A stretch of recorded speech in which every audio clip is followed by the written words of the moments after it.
Well, the world's richest man, Jeff Bezos, claims that he has been the victim of an extortion plot, not by ISIS or some international criminal syndicate out of a James Bond movie, but by the National Enquirer, the supermarket tabloid, when you page through as you're unloading groceries from your cart.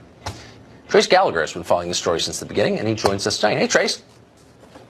Hey, Tucker, he owns the Washington Post, but Jeff Bezos chose to make his stand on a blogging platform called Medium, where he posted details of the alleged extortion, including messages sent to him from the National Enquirer, its parent company America Media, and its CEO David Pecker, threatening to release intimate photos of Bezos and his girlfriend Lauren Sanchez unless Bezos agreed to call off his investigation of how the Enquirer got the pictures, and then issue a statement saying the investigation that uncovered the affair was not politically motivated. Well, Bezos refused, writing, quote, "Of course I don't want personal photos published, but I also won't participate in their well-known practice of blackmail, political favors, political attacks, and corruption." America Media has now responded, saying it wasn't blackmail. The messages were good faith negotiations. Quoting again, American Media believes fervently that it acted lawfully in the reporting of the story of Mr. Bezos. But David Pecker says the company will conduct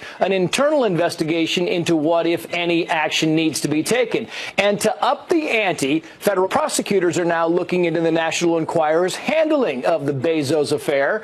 As for how the intimate photos were leaked in the first place, a reporter for the Washington Post says he has spoken with Bezos' lead security consultant. Watch.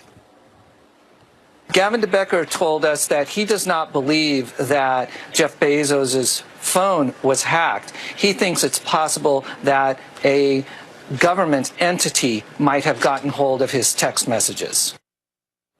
Earlier, Gavin de Becker, the security consultant, said publicly he thought the brother of Bezos' mistress, Lauren Sanchez, played a role in leaking those private photos and texts. Tucker. Mr. Mustard with a candlestick. Trace, thank you very much. So there are a lot of confusing parts about this story, but one thing that is crystal clear is where the media stands. Journalists love Jeff Bezos. Now, some of them literally work for him at his personal PR operation / lobbying shop. It's called the Washington Post. But even those who don't take his money directly think Jeff Bezos is great. Why do they think that? Well, because he's rich. He's the richest man in the world, in fact. Of course, journalists will tell you that their job is to hold the powerful to account. Pretty funny. In real life, they assiduously suck up to power. They can't help themselves. The more powerful, the more flamboyant they're groveling. Louis XIV never had more self-effacing manservants. May I wash your feet, sir? How about a hot bath? Watch. Bezos, the wealthiest man in the world, the founder of Amazon, going from being the punchline of this sordid affair to all of a sudden becoming praised as a hero of journalism. He has pulled off a masterstroke in terms of recasting his own image, in terms of making himself look like a good guy again. Makes him almost human.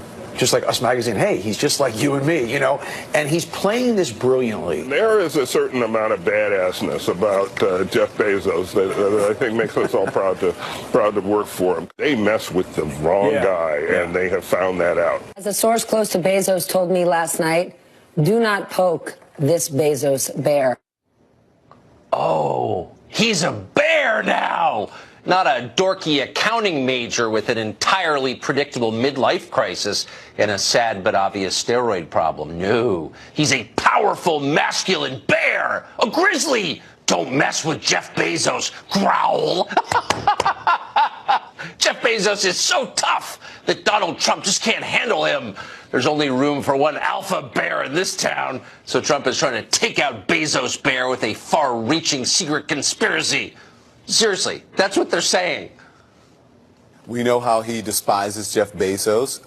Is AMI still doing Trump's dirty work? What is going on here? I don't know. I mean, the two leading theories seem to be that AMI is either doing the Saudis' dirty work, President Trump's dirty work, or a combination of the two. Trump has had a hard-on for Bezos, so it's no surprise that he turned to his good buddy David Pecker at the Enquirer to do a hatchet job on him.